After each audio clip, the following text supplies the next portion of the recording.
Each year on the 1st of January, running sees a huge surge in participation levels. Sadly though, it doesn't last long. Research suggests that up to 64% of people have failed on their New Year's resolutions by the end of this month. But why? Are you one of those super ambitious people that aims high and maybe sometimes too high? I mean, pushing ourselves out of our comfort zone is great. It's how we adapt, how we get stronger.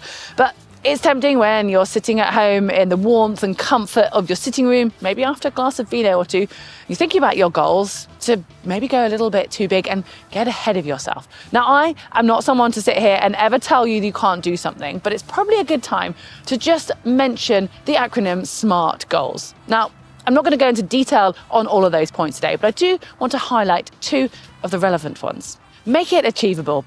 It might be scary and it's okay to wonder if it's possible, but deep down you need to know that with the right amount of preparation, you can achieve that goal. And I guess hand in hand is whether it's realistic or not. It's fine to dream, but just remember that the more realistic your goal is, the more likely you are to stick to the plan and therefore reach it. And if you're someone that's maybe motivated by a distance or a time, then it could help to find an event to actually enter, but choose that wisely, because if you enter an event that's maybe too big or too soon, you could be put off by the enormity of that task. Or if you go the other way and make it too easy or something that's too far down the line, then you can lose motivation and almost forget about that goal. Beautiful trails in the sunshine has got to be the best way to stick to your New Year's running resolutions. But sadly, that's not really a choice we get to make. By environment, I actually mean the people around you. Surround yourself with motivated friends and colleagues, and it'll definitely have a positive effect that will wear off on you. And say your goal out loud, whether it's to those friends, whether you write it down, whether you put it out on your social media. Once it's out there, it's kind of real. Failure's not an option, and those people will hold you accountable. Joining a club or even making your own group of running friends is one of the best ways to help you get through the harder months of the winter. And it's amazing how much you can learn from fellow runners, which all just plays into the motivation levels.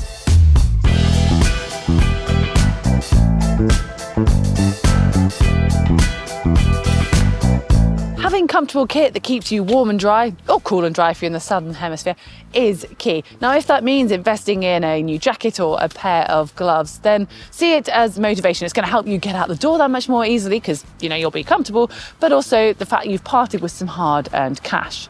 Shoes, however, are the most important piece of kit. Making sure that you've got the appropriate pair, that they're well-fitted and that they're supportive is going to be key for being able to reduce the chance of injuries, which is rather important when it comes to sticking to your plans, I would say. And finally, links back to environment. If you live somewhere where the daylight hours are limited at this time of year, then you will maybe have to run in the dark. So you want to make sure that you plan your route wisely, it's somewhere safe, that you can be well seen, so you've got kit that is reflective or bright. And it might be worth investing in a head torch to allow you to get those runs done.